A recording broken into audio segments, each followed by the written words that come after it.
안녕하십니까. 반갑습니다. 국민의힘 서동구 지역 예비후보 유순희입니다. 무엇보다 지난 문재인 5년의 정권을 목도하면서 법치가 파괴되고 공정과 상식이 무너지는 우리 사회를 경험하면서 이대로는 안 되겠다. 그리고 국회에 계획적 마인드를 가진 사람들이 많이 진출해서 기본이 무너진 우리 사회를 바로 잡아야 된다는 그런 생각이 들었고요. 또 무엇보다 우리 국회가 사실상 정쟁만 난무한, 그리고 우리 국민들에게는 바람직하지 못한 모습으로 비춰지는 경향이 많은데, 정말 혁신적 마인드로 국회에 진입해서 여야 협치를 이끌어내고 오로지 국민의 눈높이에 맞추어서 민생을 살피는, 그리고 또 무엇보다 국회에는 입법기관이기도 하지만 한 사람 한 사람이 국가와 국민의 헌신 봉사하는 자들, 공직자들인데, 개인의 사사로운 이익을 버리고 오로지 국가와 국민을 위해서 헌신 봉사할 사람들이 좀 많이 들어가서 제대로 일을 하고 그런 분위기를 만들어야 되겠다는 생각에서 제가 한번 불쏘시개가 되어보자, 이런 각오로 나오게 됐습니다. 제가 21대 총선 때 부산 지역에 국민의힘 공동선대위원장을 하면서 18개 선거구를 누비면서 선거운동을 직접 했었고요.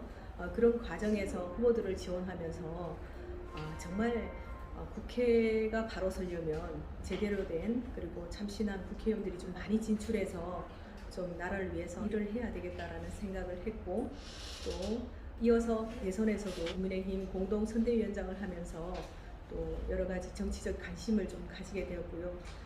정치적인 커밍아웃을 한 게 5, 6년밖에 지금 되진 않았지만, 이런 정치적 경험이 많은 자극이 되었고, 또한 새로운 도전과 꿈을 심어주는 계기가 됐던 것 같습니다.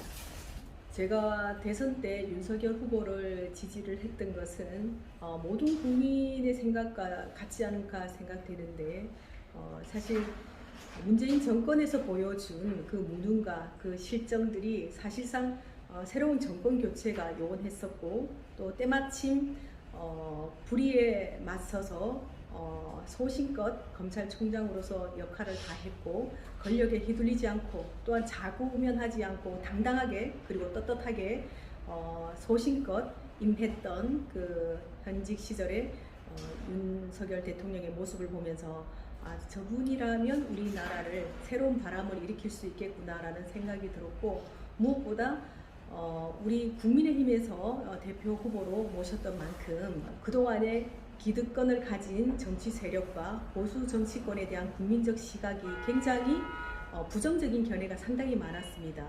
부패하거나 아니면 이제 권력층의 어떤 민낯을 좀 좋지 않게 보여왔었기 때문에, 이러한 인식을 불식시키고 또 새로운 정치 바람을 일으킬 수 있는 그런 참신한 사람이라는 생각이 들었고, 사실상 지금 한 1년이 넘었지만 윤석열 정권이 보여준 것에 대한 여러 가지 평가가 있을 수 있습니다만, 제가 보기에는 어쨌든 우리나라 국격을 굉장히 많이 내외적으로 추락되었던 외교적 신뢰를 회복하고 우리나라의 국가 위상이 많이 제고된 것 같은 생각이 듭니다. 나라가 이렇게 탄탄하게 다시 기반을 잡아가고 또 정상화되는데 많은 토대를 만들어냈다고 생각합니다. 우리 여성들만큼 정의로운 사람이 사실 없는 것 같아요. 이 모성적 에너지 자체가 포용력도 있고, 또 자식을 키우는 이런 이제 어머니 모성이 사실상 이제 바른 시각을 많이 견지하고 있습니다.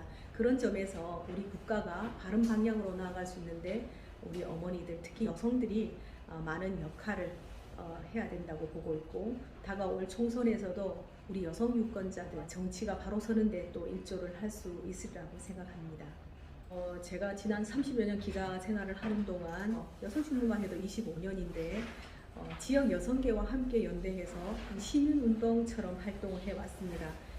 그 말이 언론이지 사실상 NGO 역할을 했는데요.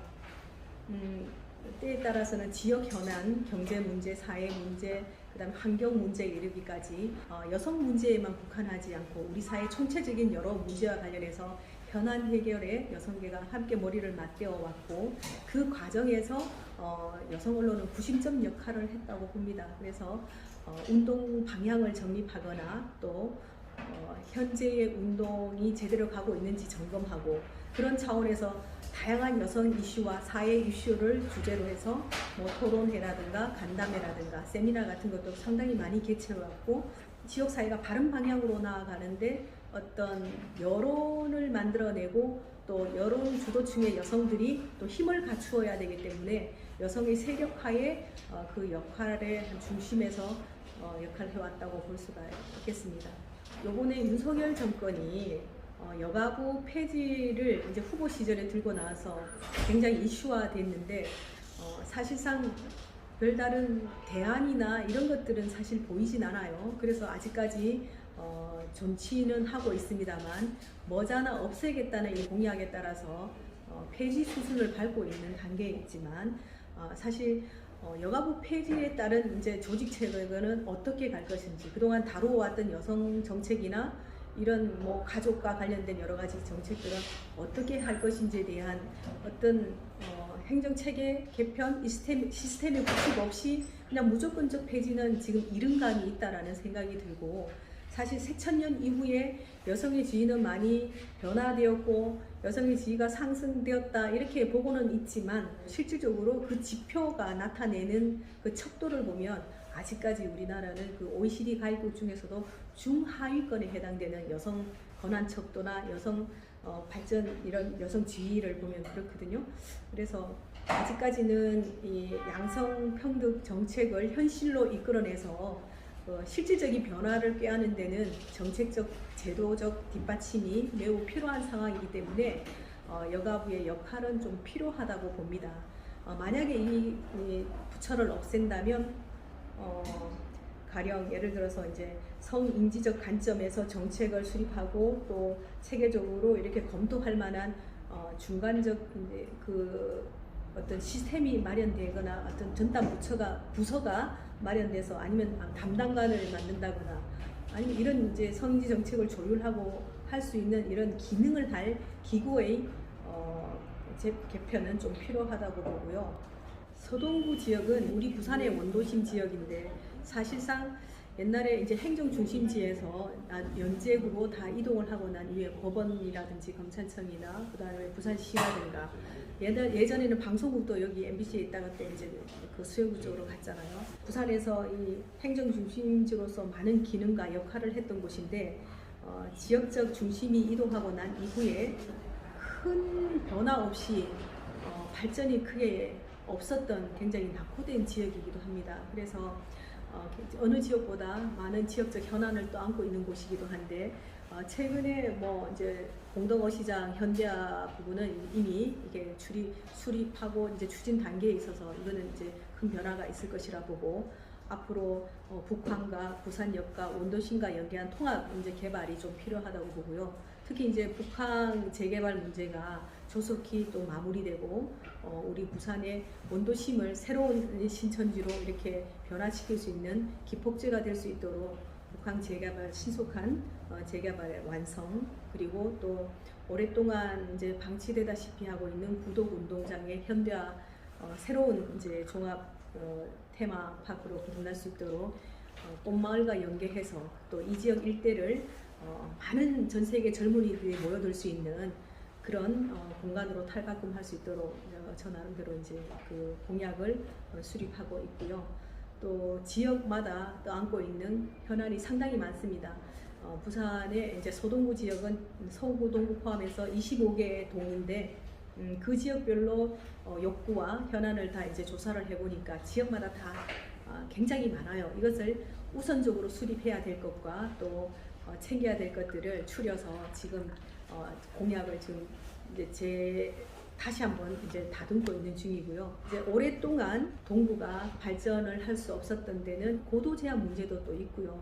군사 작전 지역이나 항공권 문제라든가 이런 부분 이 시대는 필요 없기 때문에 고도 제한은 해지해야 된다라는 건 주민들의 민원 사항이고 또 지역 곳곳에 또 안고 있는 여러 가지 문제들이 상당히 많아요. 부산 하면은 수산물, 뭐 시푸드 이런 것으로 이제 대표되기도 하는데 명실공히 서동구가 또 이렇게 시푸드 산업과도 굉장히 연계되어 있고 활성화되어 있는 지역이기도 해서 첨단 시푸드 밸리를 또 조성해서 상권이 다시 살아날 수 있도록 이런 것들을 이제 관광 정원화하는 문제, 이런 것들을 좀 구체적으로 계획을 수립하고 있습니다.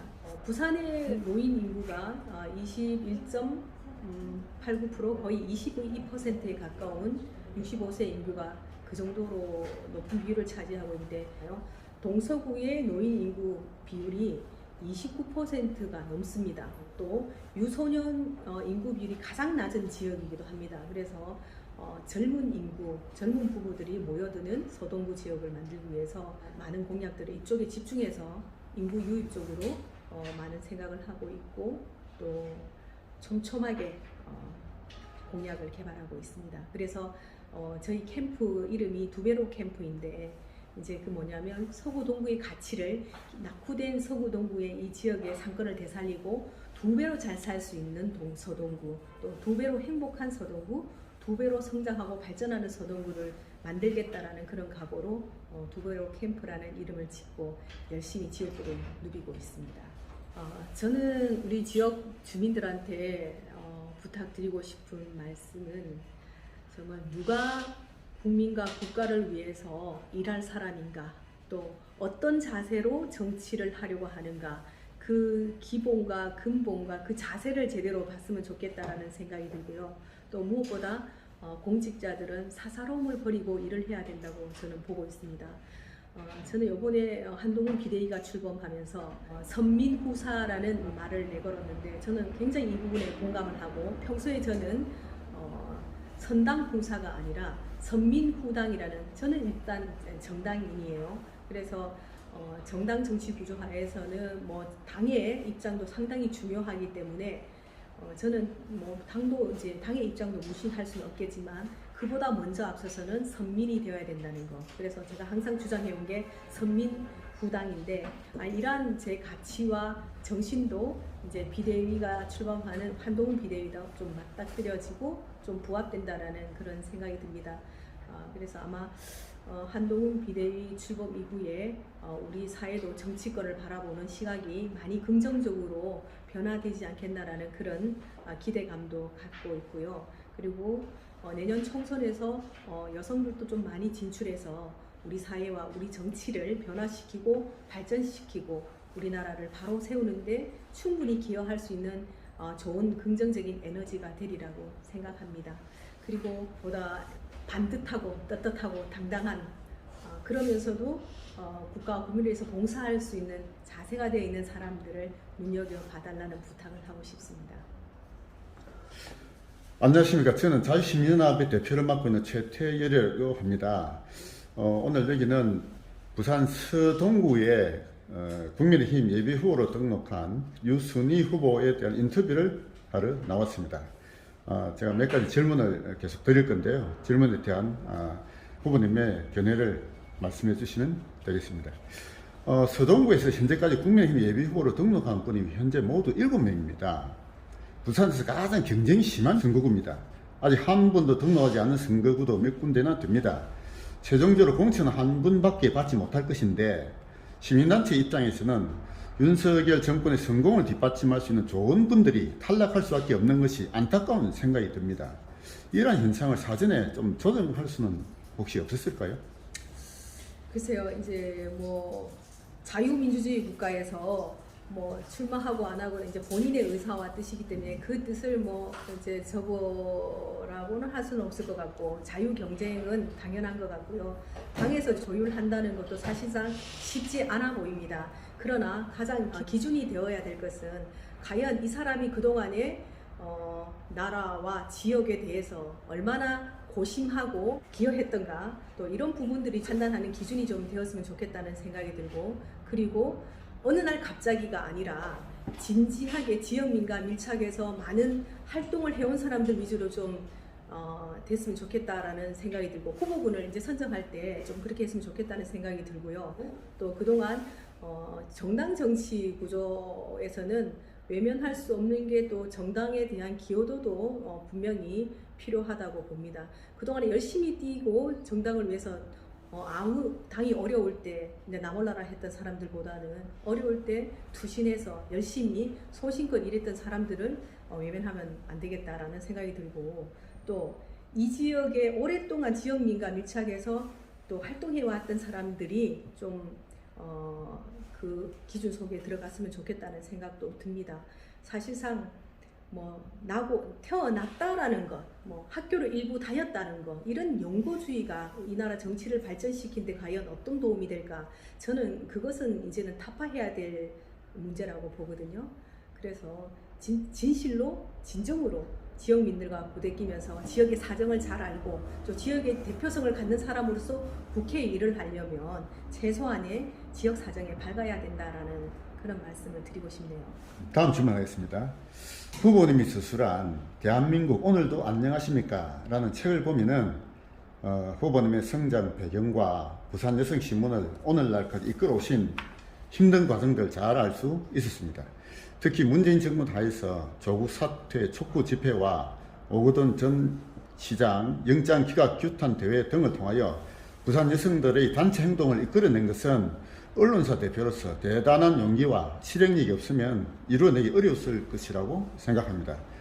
그러한 활동들을 보다 성화하여 국가 전체적 차원에서 다루기 위하여서는 국회로 진출하는 것이 바람직할 것인데 현실적으로 여성이 지역구 국회의원 후보로 공천받는 것 자체가 쉽지 않은 일이라 할 것입니다.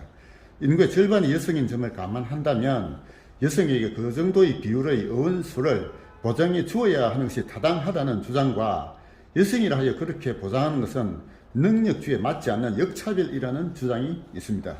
이에 대한 후보님의 견해는 어떠하신지요?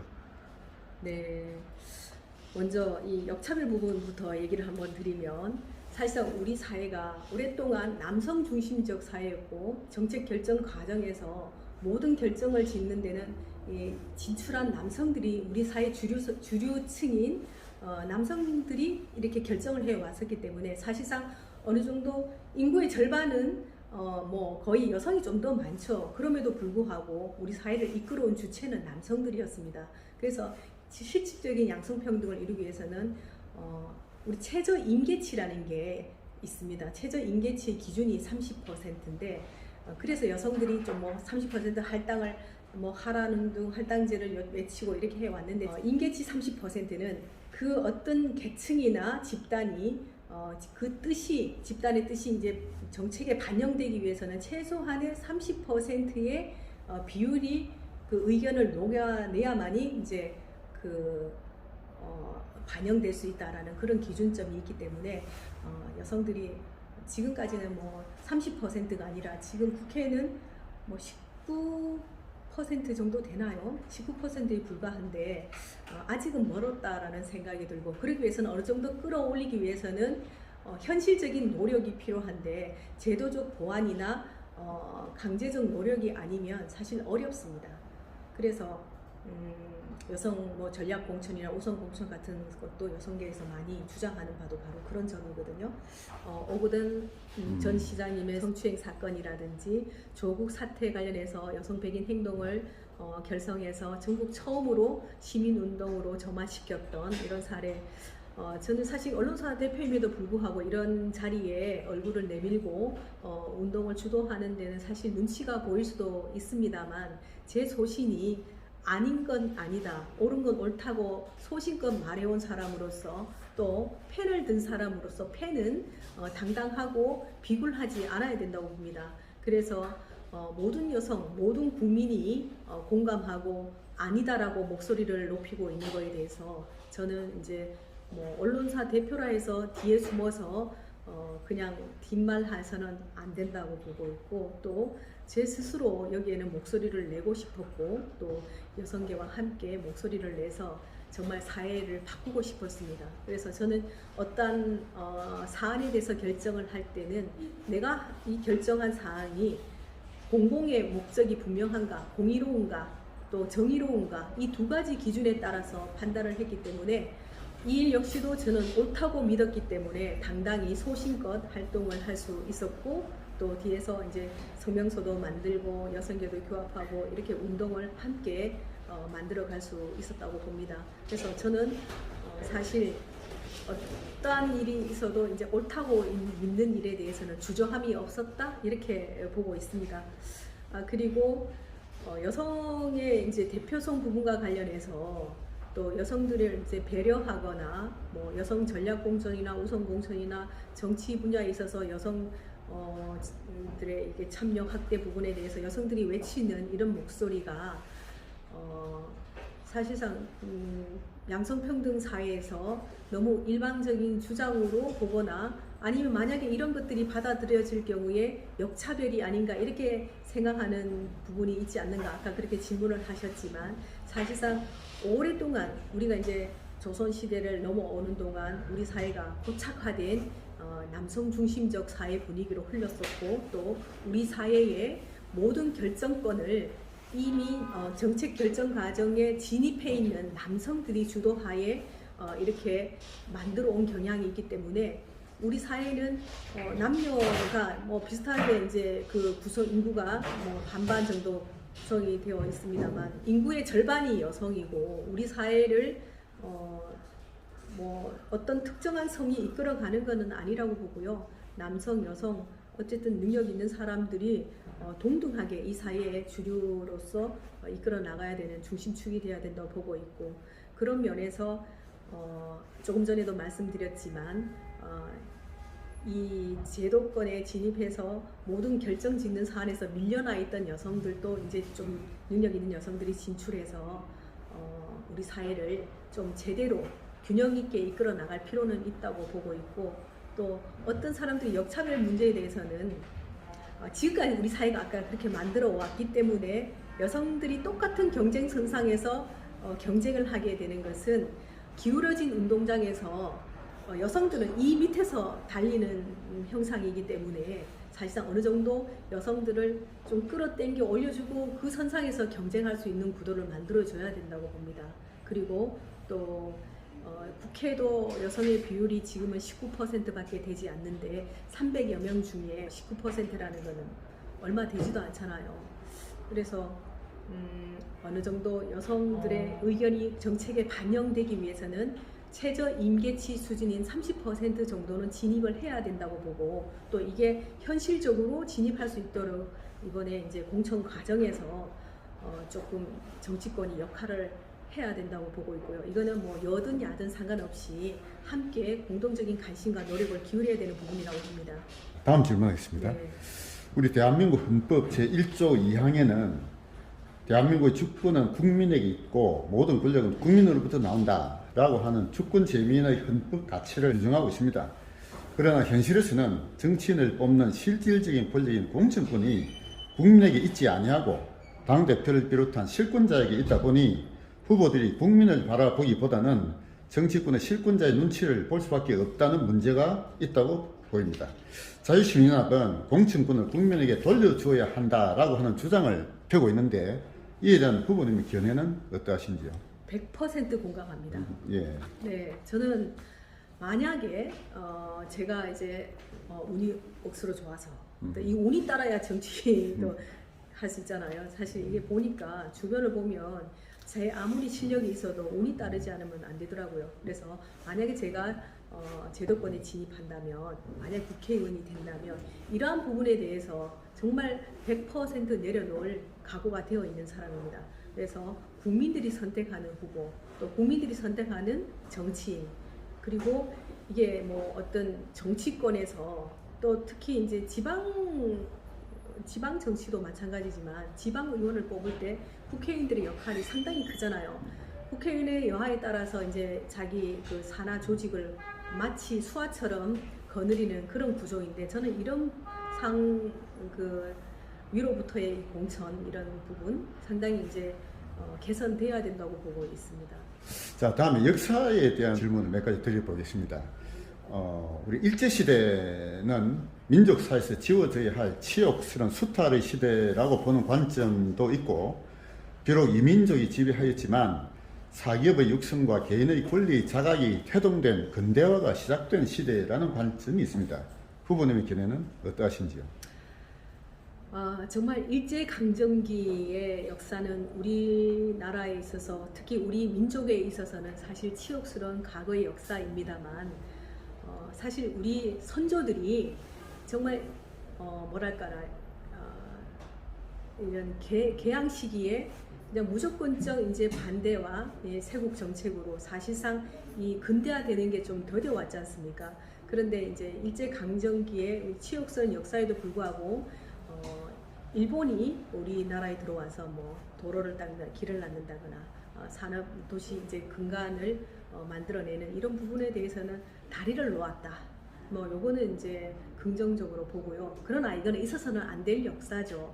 그렇지만 이런 치욕스러운 역사도 앞으로 우리 국가가 미래 경쟁력을 갖추는 데는 좋은 자산과 경험이 될 수 있다고 봅니다. 그래서 앞으로는 미래로 나아가야 될 시대에 과거를 거울 삼아서 두 번 다시는 이런 치욕스러운 역사를 만들어내지 않도록 거울 삼는 게 더 중요하다고 보고 있고요. 너무 과거에 얽매여서 미래를 망치는 것은 저는 옳지 않다고 보고 있습니다. 그리고 아까 여기 질문에서 비록 이민족을 지배했지만 사기업의 육성이라든가 뭐 개인의 권리 자각 그리고 이제 근대화의 태도 이런 부분에서는 일정 부분 역할을 했다고 보고 있습니다. 다음 질문 하겠습니다. 대한민국의 건국이 1919년 상해 임시정부에서 비롯되었다는 설과 1948년 대한민국 정부 수립을 건국으로 보아야 한다는 설이 있는데 후보님의 견해는 어떠하신지요? 저는 상해 임시정부도 어쨌든 소규모의 체계를 갖추고 또 나라를 이제 대표하는 책임자가 있었기 때문에 어찌 보면 저는 이제 상해 임시정부 당시를 건국 시점으로 봐야 되지 않을까. 저는 개인적으로 그렇게 생각합니다. 네, 다음 질문하겠습니다. 박정희 대통령에 대한 질문인데요. 박정희 대통령이 경제적으로는 엄청난 성공을 거두었지만 정치적으로는 5.16 군사 쿠데타와 1972년 유신헌법 제정 및 그에 수반되는 여러 긴급 조치의 발동 등으로 독재 정치를 하여 민주주의를 후퇴시켰다라는 평가가 있는데 이에 대한 후보님의 견해는 어떠하신지요? 누구나 공과가 있을 수는 있습니다만 저는 박정희 대통령 같은 경우는 과거보다 공이 더 많은 전직 대통령이었다고 저는 생각합니다. 그리고 박정희 대통령이 없었다면 과연 우리나라가 이렇게 이 짧은 시기에 이렇게 성장을 할 수 있었을까?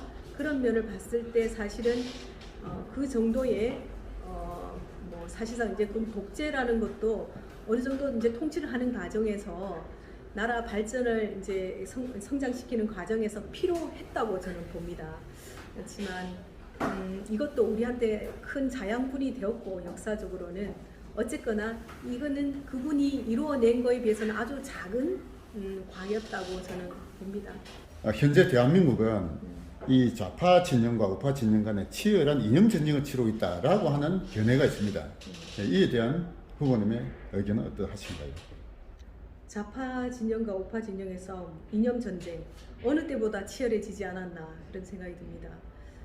사실 지금 우리나라 정부도 힘을 좀 받지 못하고 있는 게 지난 문재인 정권 때의 모든 조직들, 그다음에 그때 구성된 인적 자원들 주류를 아직도 이루고 있고 또 국회도 민주당이 과반수 의석 이상을 차지하고 있는 이런 상황에서 정말 뜻대로 할 수 있는 게 아무것도 없지 않습니까?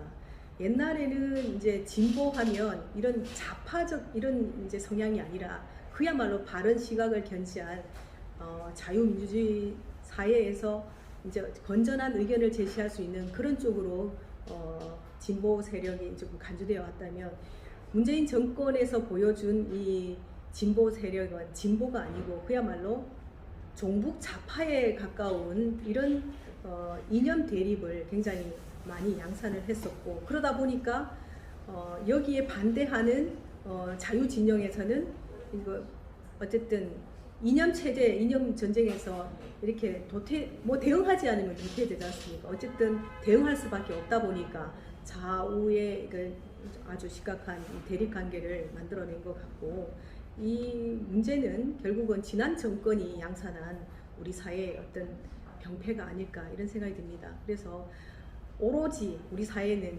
뭐 예를 들면 이제 그 여의도에서도 그렇고 이 광장에 나온 사람들이 극단적인 좌와 우가 대립하는 양상이거든요. 여기서도 촛불을 들고 저기서도 촛불을 들고 여는 좌측 여는 우측 이런 이 대결 구도로 치닫고 있는데 사실 이 정치권이 만들어낸 병폐입니다.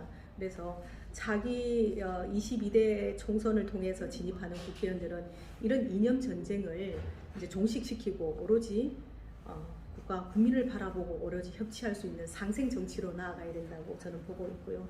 이런 점에서 현재의 우리 정치 극단적으로 치닫는 좌우 대력은 분명한 것 같습니다. 지금 현재 대한민국이 그렇게 좌우의 이념 전쟁을 치르고 있다는 걸 기본 인식으로 하고 있다면은 그 우파적 관점에서 그동안 이제 후보님이 좌파와 싸운 경험이 있으신지 그리고 앞으로 국회로 만약 들어가신다면 어떻게 싸울 건지 뭐 그런 말씀 좀 저는 글로써 예. 이제 아닌 것에 대한 것을 뭐 개인적인 SNS라든가 칼럼을 통해서라든가 그 아닌 사실에 대해서 억지 주장에 대해서는 바른 목소리, 바른 펜을 들었었고요. 또 뭐 총선이나 대선에서 또 선대위에 참여하면서 뭐 논평을 내거나 또 방송 활동을 하거나 그리고 또 유튜브를 운영하면서 우리 자유 진영의 목소리를 제가 대변을 해 왔었고 또 특히 대선 때는 제가 이제 서울을 일주일에 화요일마다 서울을 이제 오가면서 또 제 자비를 들여서요. 또 헌정회의 자유헌정 포럼에서 우리 국민 대다수의 건전한 시각을 갖고 있는 우리 보수 진영의 어떤 목소리를 내는 논평을 계속 냈었습니다. 예, 후보님이 좌파와 싸운 그 기록은 그 후보님의 책에도 여러 그 구체적인 사실들이 좀 나와 있더라고요.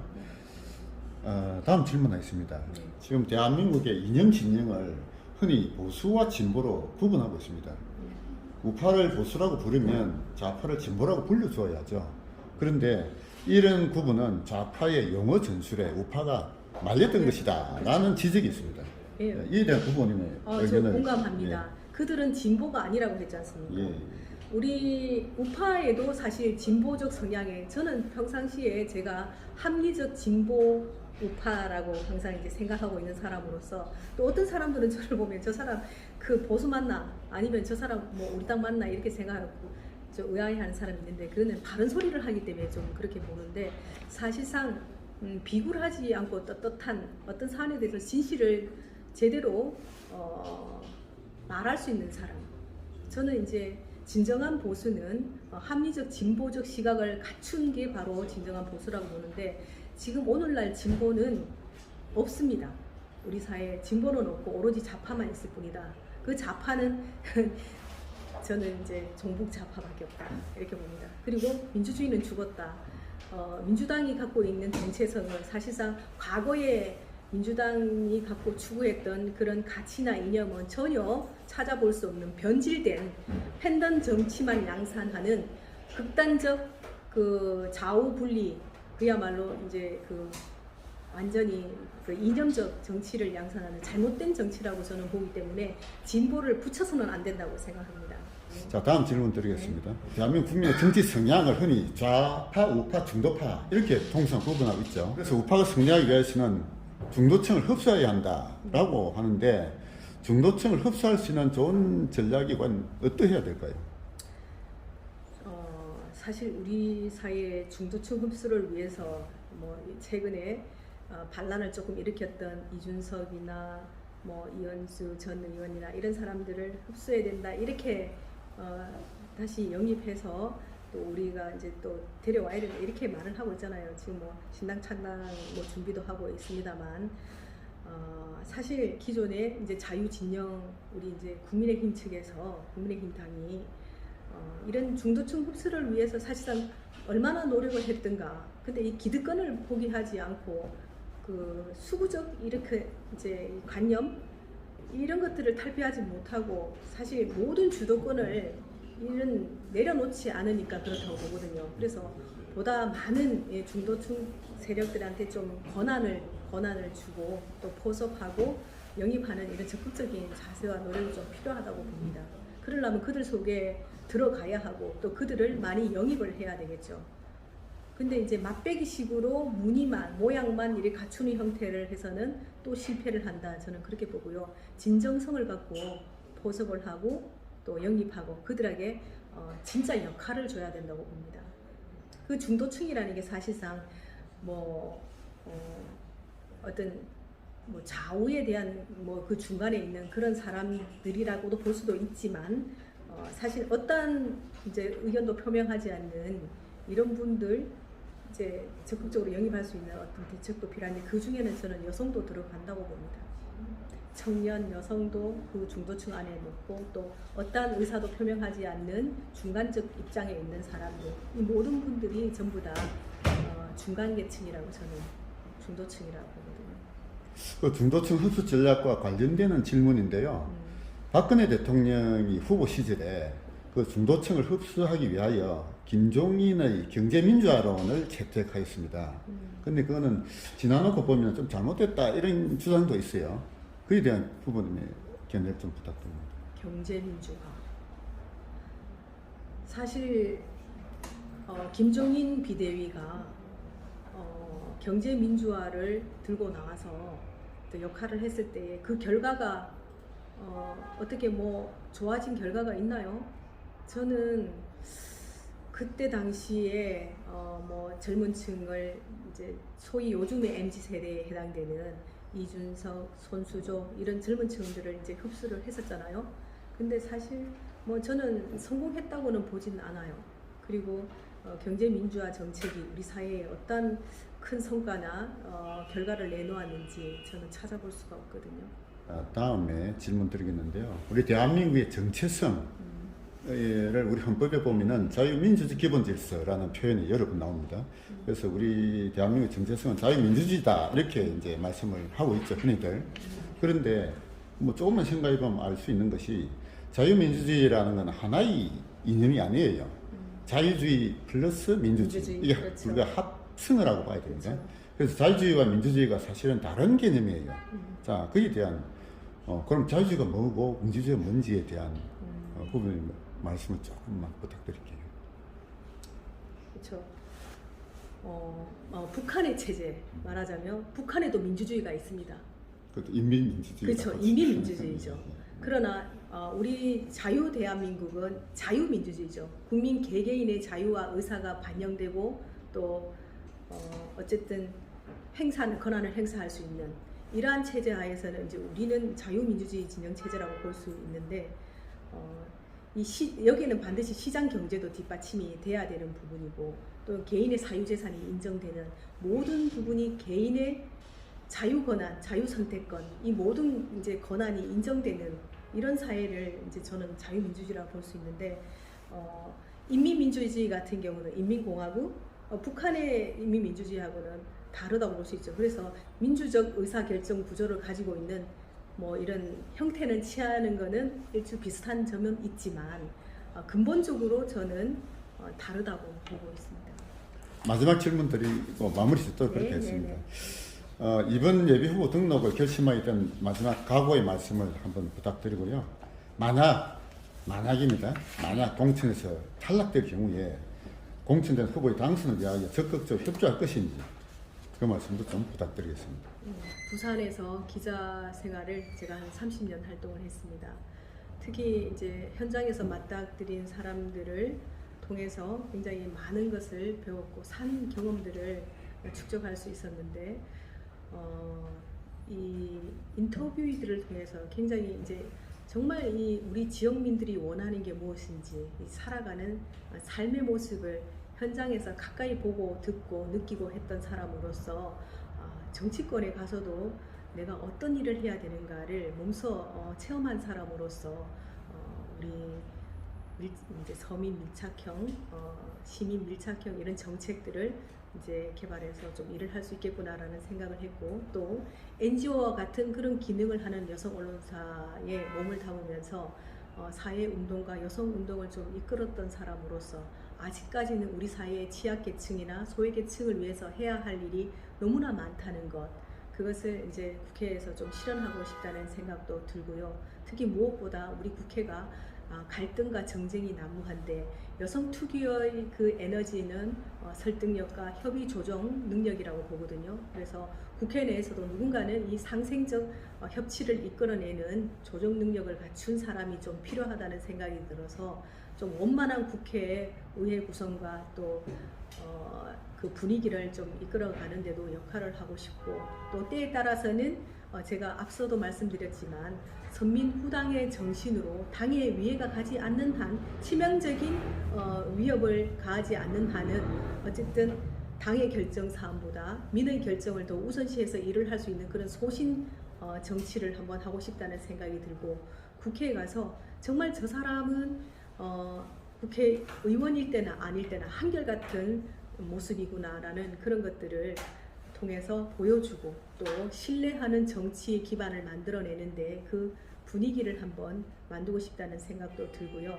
만약에 제가 만에 하나 선택을 받지 못해서 이제 진입하지 못한다 하더라도 깨끗하게 내려놓고 또 우리 같은 진영의 후보를 충분히 지지하는 데 힘을 보탤 수 있는 자세는 되어 있습니다. 왜냐하면 페어플레이를 해야 된다고 보고 있고 당당하게 경쟁하고 소신껏 행동하고 또 결과를 받아들이는 게 바로 선진 시민의 자세고 또 국회에 출마하는 사람으로서 기본적인 자세인 것 같습니다.